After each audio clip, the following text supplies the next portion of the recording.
اللاعب اللي اسمه مشلان او مشلاك ده يعني بنتايك، ده الصفقة الجولد، دي الصفقة الذهبية للزمالك في الفترة دي. ده واضح ان اللاعب يعني اول ماتش له مع الزمالك، اللاعب واضح انه مش خايف، بيعرف لانه حريف واثق في نفسه، عنده الموهبة وعنده مهارة وعنده لعب وجري، ولاعب فاهم كورة قوي.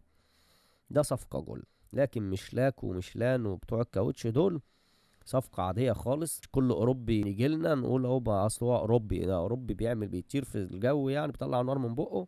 لا، اللاعب عادي خالص. أي لاعب في مصر، أي جناح شمال في مصر يعمل اللي هو بيعمله، أنت مش محتاج تدفع له بالدولارات وتوفر فلوسه أحسن. ماتش الأهلي إحنا من البداية واضح إن الزمالك والأهلي يعني إيه، سياسيا مطلوب إن الزمالك والأهلي برضه يبقوا في السوبر، غصب عن الفرق اللي بتنافسهم دلوقتي.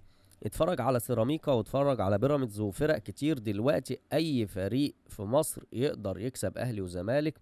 لكن طبعا الحكام ما بتسمحش بحاجة زي كده، لكن طبعا الحكام ما بتسمحش الحاجات زي كده تحصل وهم موجودين. ضربات الجزاء اللي بتحصل والفاولات، انا بصراحة مش عارف هو احنا رايحين بنلعب في الامارات ولا احنا رايحين بنلعب في الساحة الشعبية.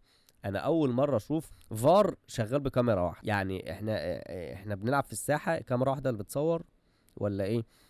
ضرب الجزاء البيراميدز قدام الزمالك بتتعاد من زاوية واحدة فقط. لو بصيت في التنظيم بتاع السعودية في ماتش السوبر بين الأهلي والزمالك، ضربة الجزاء بتاعت أكرم توفيق اتعادت من كذا اتجاه، من كذا اتجاه عشان طبعا نثبت إنها ضربة جزاء. ضربة جزاء بيراميدز قدام الزمالك بتتعاد من زاوية واحدة، مش عشان نثبت إنها ضربة جزاء، لا، هو علشان مفيش اصلا كاميرات تانية تقريبا، ولذلك بتتعاد من اتجاه واحد فقط. اول مرة اشوف فار ما عندوش غير كاميرا واحدة، او اخراج او اخراج في الملعب ما فيهوش غير كاميرا واحدة بس، بتتعاد من زاوية واحدة بس، وزاوية ميتة، مش زاوية لا من هنا ولا من هنا. اكرم توفيق لاعب، لو انت حكم مصري ركز مع اللاعب ده هتعرف ان اللاعب ده غشيم جدا، طرد كل ماتش تقريبا. يعني في لعيبه كده لعب الكوره تحس ان اللاعب ده لو في عداله تحكيميه هيلعب ماتش ويطرد ماتش. اكرم توفيق، وائل جمعه، في لعيبه كتير تحس ان هي بيلعب ماتش ويطرد ماتش. لو حكم بلاي ستيشن اللي هو ما يعرفش ده اهلي وده زمالك، ما يعرفش ان ده اهلي وده فرقه عاديه، او ده زمالك وده فرقه عاديه، ما يعرفش ان يعني انت فاهم، ما عندوش اخطاء. انت هتعرف هتلاقي فيه لعيبه زي اكرم توفيق اللي هو بيقول لك بيلعب الكوره مش كده يا جماعه، الكوره مش مصارعه.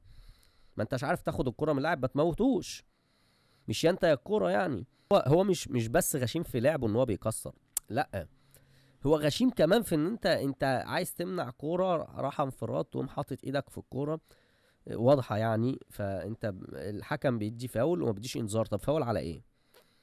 انت اديت حالا هاند بول والكورة منع هدف، ليه ما اديتش الانذار؟ ما هو يعني عارف اللي هو ايه، ازاي فاول من غير انذار وازاي انذار من غير فاول؟ نفس الفكره. طب انت بتدي على ايه يعني؟ طالما انت اديتني هاند بول خلاص انت معترف ان دي هاند بول، فالكره المفروض ان هي منع هدف، منع كره خطره.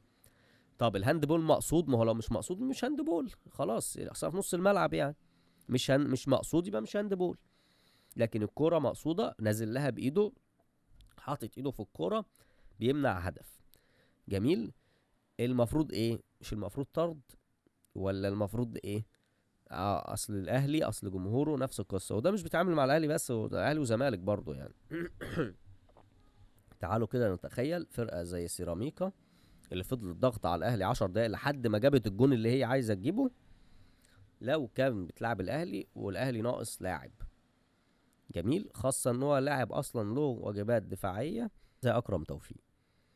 تخيل الفرقه دي كانت هتعمل ايه في الاهلي. اي فرقه في مصر حالا، في فرق كتير في مصر، بل اي فرقه في الدوري ممتاز الف عندها لعيبه تقدر تكسب اهلي وزمالك. لكن طبعا ما عندناش حكام يسمحوا بحاجه زي كده تحصل وهم موجودين. السيراميكا بيتظلم قدام الاهلي باخطاء تحكيميه، برضه بيراميدز بيتظلم قدام الزمالك. ما اقدرش اجزم يعني الزمالك تحس انه يعني الزمالك جون فيرد بجون ماشي، ضربة جزاء تضيع بشكل عبيط ماشي، هدف في الدقيقة مش دقيقة بلس 90 ده في آخر ثانية من الماتش، هدف تسلل، تحس إن الزمالك عامل عمل عامل عمل عشان يكسب. وماتشاته بقى تفضل ضربات جزاء وكده، مفيش يعني تحس ان الزمالك عامل عمل. الزمالك يعني عدالة سماء بقى، عمل اعمال سفلية في حاجة هو لازم يكسب باي شكل. هي دي اصلا سياسة مطلوبة، ان الاهلي والزمالك يتقابلوا تاني في السوبر. ده اشياء دعاية وفلوس وارباح ومش عارف ايه، وماتش يتعمل بقى يتكلف قد كذا، وماتش يبقى فيه جمهور قد كذا، هيتعمل دعايه واعلانات فهي الفكره ماشي قايمه على كده. فلازم يبقى ما فيش بيراميدز، ما فيش سيراميكا. سيراميكا وبيراميدز اللي اتقابلوا في النهائي، ايه اللي هيحصل يعني؟ مش ماتش كبير ولا حاجه زي ماتش اهلي وزمالك، هي دي الفكره. فلازم اهلي وزمالك يكسبوا باي شكل من الاشكال. وشكرا.